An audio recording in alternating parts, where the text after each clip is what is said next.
Okay, so anybody who has a turbo system, you need one of these. You may not be able to get this exact one, but there are companies out there that make these. You might be able to go to a metal fabrication shop or a sheet metal shop and have one made and then roll a bead on it. So what this is this is a pressure tester. So all I have here is a 2¼ inch piece of aluminum that I rolled, welded together, welded an end plate on, rolled a bead on it, and then I took a valve stem for a car, drilled a hole, and inserted the valve stem in there. This simply goes into your intake,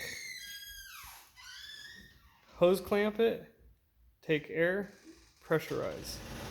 So your air filter would go right there into here. So you're just taking your air filter off and putting this in its place.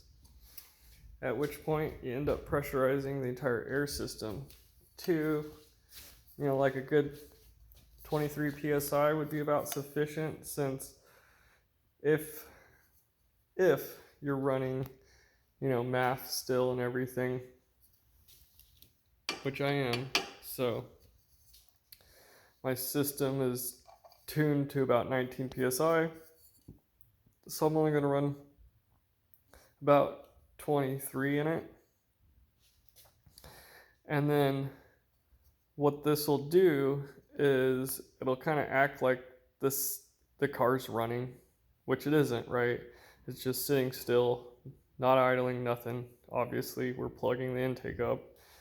And then you just pressurize the entire air system, right? Perfect for whenever you do any type of modifications, whether you have to take one of your boost lines off, if you have to take one of your hot or cold sides of your front mount intercooler system off, replacing a gasket, any of that. So what you want to do after you do the work, stuff it in there, pressurize it, make sure you got a good seal, right? Because depending on where it's at, it's either going to be a pressure leak or a vacuum leak, which will cause lean issues, misfires, and so on.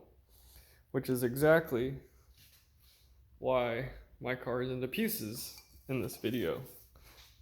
So what ended up happening was the car was hunting for idle, and when I would pull up to stop signs and stuff like that, the car would slowly grow up to about 2,000 RPMs and then drop back down to about 1,000, hunt around a little bit, and then I got a lean code.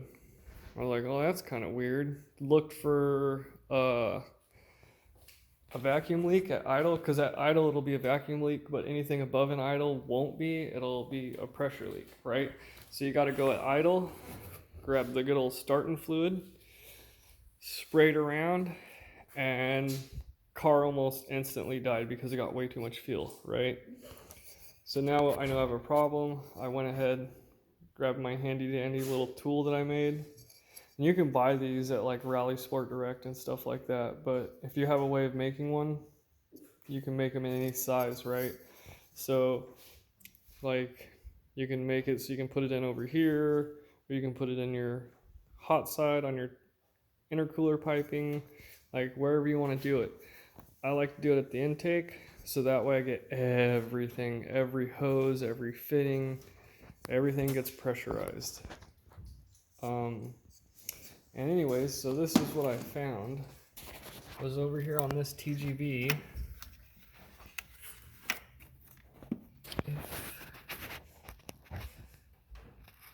See how that,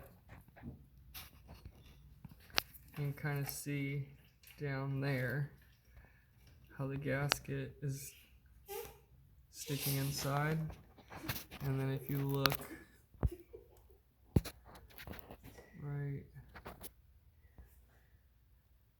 right here, you can see the tear in the gasket. Yeah, there you go. You can see it a lot better now. So I pressurized it, heard the whistling, And then I sprayed some Dawn soap and water around the TGV housing and right down here, just to the left of the injectors. It was just pissing out air, and it was bad. So I've literally torn the whole thing down, and we're replacing gaskets now, and then we'll put it all back together. I do have the OEM style gaskets right here, the metal ones, but I'm gonna go ahead and order Grimspeed ones and install those instead.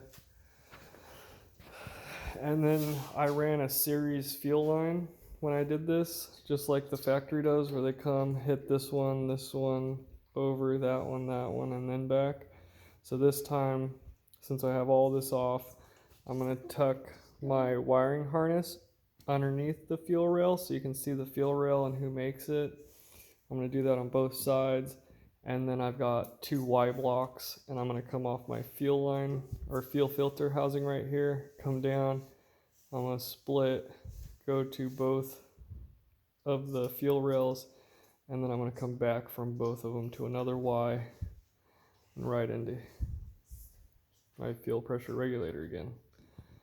So it's supposed to be better, but I don't think it really will make a difference, at least at this horsepower range. But from here on out, at least, I don't want to do the Y block because it's more fittings, more leaks, etc. That's why I went with the series way. But I really want to try the parallel. So, but basically, you can't have a turbo car without owning one of these, especially if you're doing any type of modifications or tuning, aftermarket tuning, or anything else like that.